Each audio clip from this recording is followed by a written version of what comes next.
What up, what up, what up, guys? It's your boy Nick, HOUTX Trader, coming from Houston, Texas. Guys, look, first of all, let's take care of some house cleaning. This is for training only. This is not for financial advice. If you need financial advice, please go see a financial planner. Second of all, shout out to my boy Dak Days. Shout out to the Board Ape Solana crew, BASC. If you need info on that, please look at my dot card. It will be in the description of this video.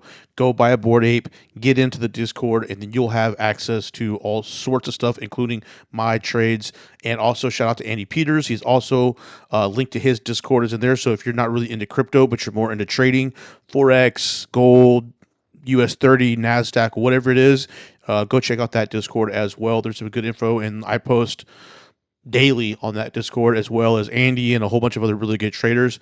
And shout out to My Flash Funding, who was previously sponsoring these videos, and maybe one day we'll work that back out with them. But that's the funded company that I'm working with now. So also, guys, look at some BitDogs. Look if you have any questions about Bitcoin, runes, ordinals, Solana, all that good stuff, dude. Hit me up and check out my Twitter, and let's get together there. Yeah.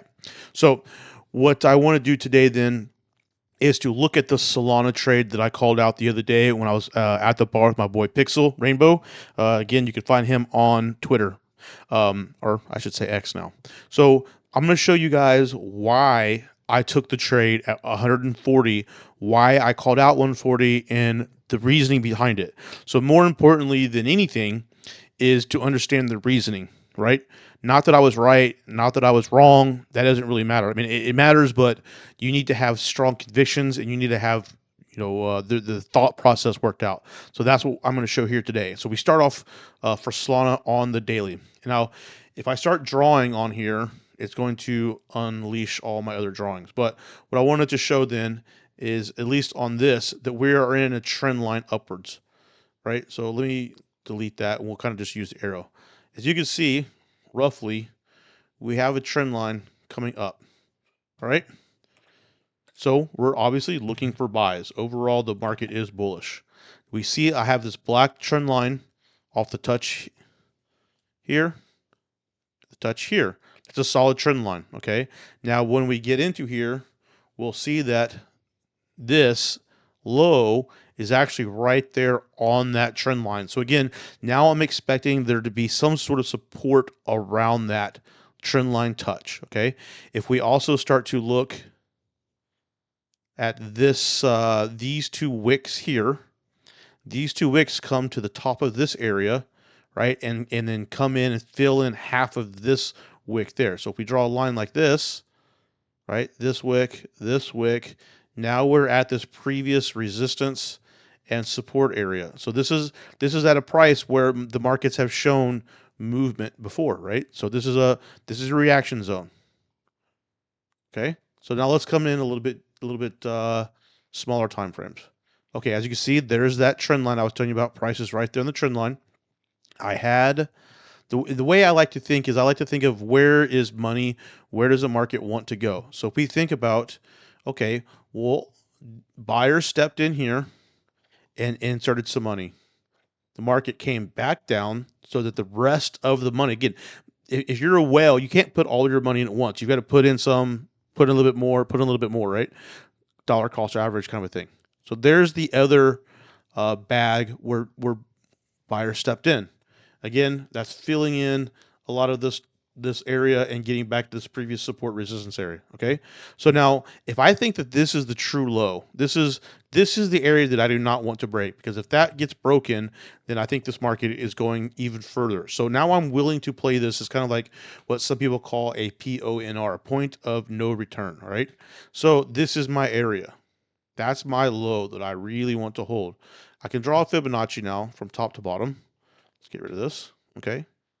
The 61.8 is right here. It's showing some resistance. Okay, but it broke the 61.8. 78.6 is there. I was hoping this Fibo would work out a little bit better, a little bit cleaner.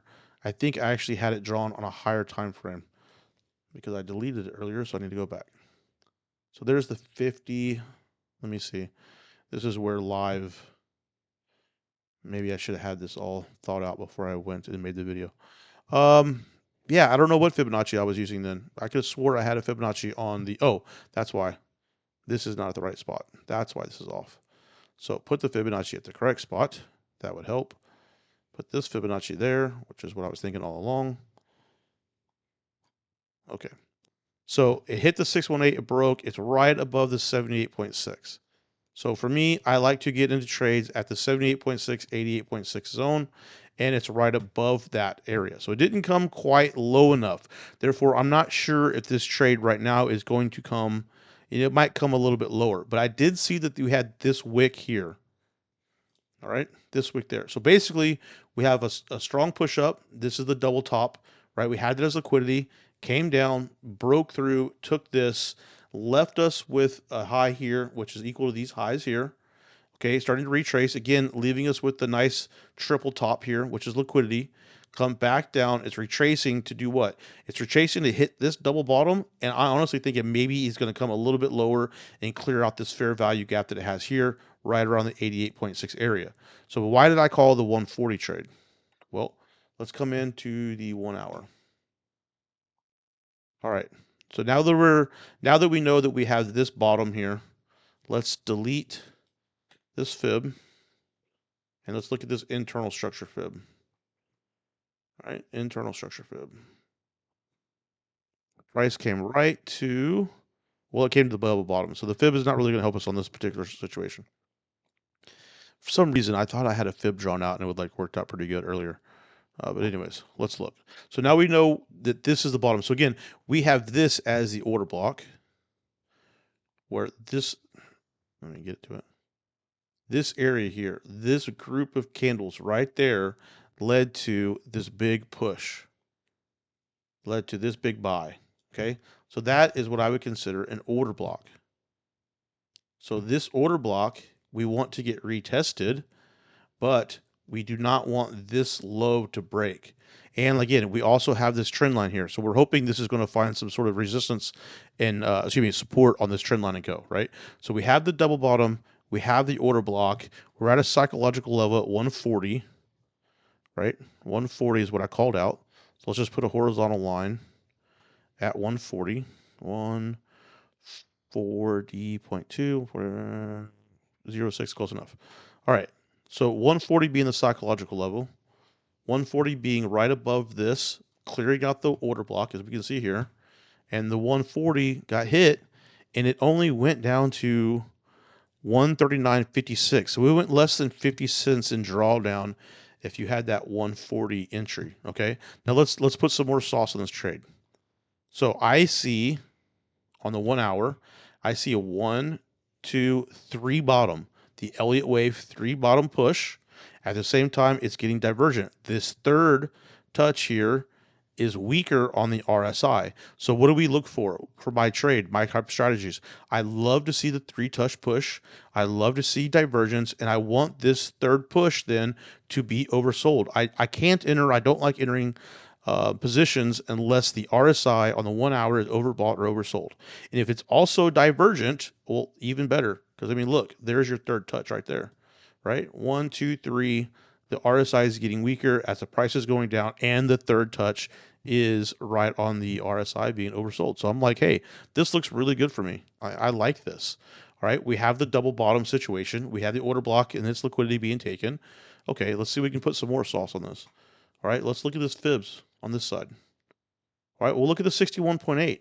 If you do the first leg, right, top to the bottom of the first leg, that 61.8 literally is right on the 140. All right, let's see what the second leg looks like.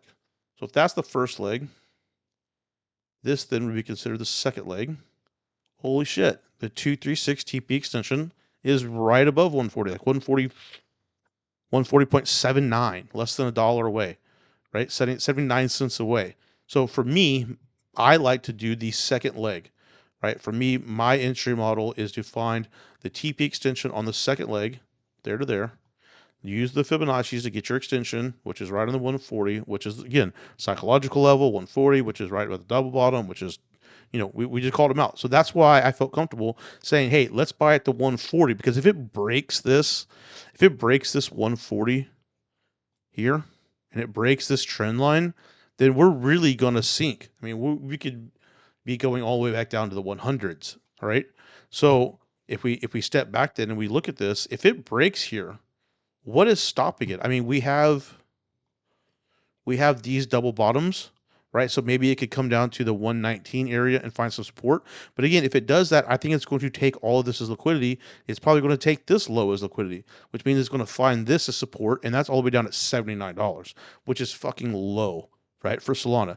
Am I saying it's going to go to $79 now? No, of course not. I do not think so. I think this is going to be a bull run.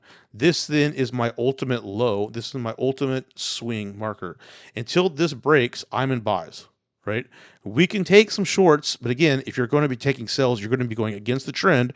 You need to take smaller positions. You need to have less risky trades, and you don't try to swing for the moon on those positions. On this position here, you're getting in right at the trend line. You're getting in a lot of confluences. You could take a buy, take some partials, protect. At least this way, we are putting money in the bank, and now let this trade run. This could be the spot where it sets all-time highs, right? This could be it. So let's get in at 140 and see if we can't hit 200 or something. So again, let's remove some of this. Let's just look. Okay, I see this high and I see this high. This is liquidity. I would love to see this market come up and take out this area here at the 162. And this again is then an order block of where it sold off. Let me just zoom in a little bit so you guys can hopefully see these lines and these candles a little better. Okay. So look, this top is equal to these tops here. This is liquidity. This wick came back up. So orders were put in here to sell, more orders put in here to sell, and more selling right here. This is liquidity. I would love to see this market come all the way up, take out all these people who were trying to short the market at 160-ish. All right. Now look at this gigantic sell candle in this fair value gap. That means there's buy orders here, and there's this last buy candle here from 169 to 172 range. If the market is going to turn around, I'd like to see it come up and hit this range, hit this area before it starts to sell off. If it breaks this 175, then it's possible come all the way back up here for a double top, or at least clear out these candles here in the 180 range, right? So we're going to start to scale out. I've already taken half, but this is what I want to see. Well, first of all, I don't want to see all these marks on my chart. It's too much. All right, let's just delete some of this stuff. Um, yeah, let me delete. I like to have cleaner charts than this. Okay, so then what are our confluences even further? On the 8-hour chart, the wick come down, hit our 140, and reject up. The next daily candle closed pretty much it says bull, but that, I mean, that's pretty much equals, right? The next candle obviously broke it, and we're strong bullish today. So reason why I'm scaling out of the trade now, I put some profit in the bank because we see this consolidation, we see this order block here, right? So this could be the area where sellers step back in and people start to take profit and start to drive this back down. So again, we could see maybe a double bottom, right? The market likes to make double bottoms and then push up because look, we have on this side, now we have liquidity sitting here with these two with these two wicks that are equal lows. So this whole area here is what I would consider liquidity. Most importantly, this area here. So if this breaks, the best case scenario for buys is that it breaks this area here and we get up into here somewhere, showing us that the trend has changed, because this would be a change of character. You could even see a break of structure, right? Whatever one you want to call it. Here, up, breaking and closing up here. If it does that and we're still in our original position, we could take profit, which we've already done. We would then wait for this to come back down. Wait for this to take out this liquidity and get another buy. Okay, we'll get into another buy here. And now we know that we're Elliott waving, and this would be the first leg. This then would be the first leg. Then we catch the second leg on up and the third leg on up. Okay, so excuse me, I know this is all a bunch of red, but I should maybe change colors because red's like a stop sign. We want green money. But anyways, you get the point. Like, this is then the liquidity on the bottom side. So if you haven't got into a trade, if this breaks above, the big if this breaks and closes up here above this 149 area, then we can target this liquidity down here. Okay, the market is going to want to come down, and the rest of the people, like me, like you, are going to be putting more money in the market to continue to drive up because it's shown now that the bulls have started to step back in, the buyers have stepped back in after this retracement, that the trend line is indeed holding, and we're good to go. So, what are we looking for? Well, again, I told you that there was liquidity sitting here. We would want to at least, if we break up here and we come back, this is now our TP1. Okay, this area right here at 163. Okay, that would be our TP1. Our TP1 on this trade was smaller because we don't know if the bulls have stepped back in, right? So we called a 140, which is, basically right there, and that was our TP1, and we had I don't know, I can't remember where my stop loss was, to be honest with you. I don't remember, but it's here. We caught some good money. I mean, 140. The price is at 149 is what I call TP, and it was 149.11. So we got it by 11 cents. We hit it. So that's $9 per unit of Solana, right? Good to go. I'm happy with that. I closed out half, and I put a couple $100 in the bank. See if this will come back down and catch it. So there's why I thought that this was a good trade.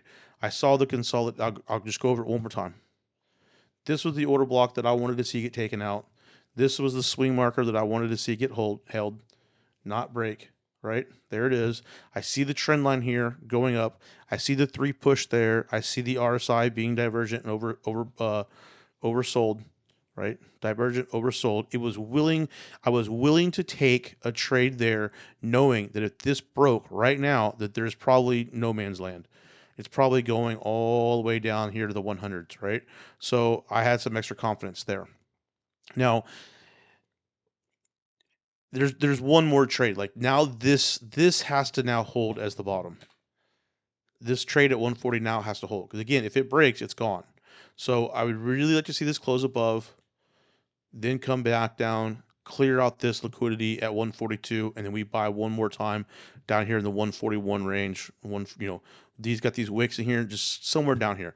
What we'll need to do then is pull a Fibonacci from the bottom to the top, wherever the top is. I don't know yet. I'm just drawing this, hypothetically there, and then we come and we start targeting this area right below this consolidation, or excuse me, this liquidity zone. All right. So we need for the market to move, it needs liquidity, right? For every buyer, there needs to be a seller. So we need this to come back down and pick up all of this and knock these people out at break even and then pop off. All right. That's what we're playing. And so yeah, that's why I took that trade. It worked out. I've closed half my trade, half my profit I put in the bank, which covers more than my risk, and we'll see if we can get the runner. I mean, this is a position here at 140 that hopefully we can hold all the way to all-time highs. We never know. But thanks, guys, for watching that. If you guys have any questions on that, please hit me up. You can follow me on Twitter, Instagrams. I'm not super. I don't really post a whole lot on Instagram because I'm mostly on Twitter and Discord. So that is it. You guys have a good day. Thanks.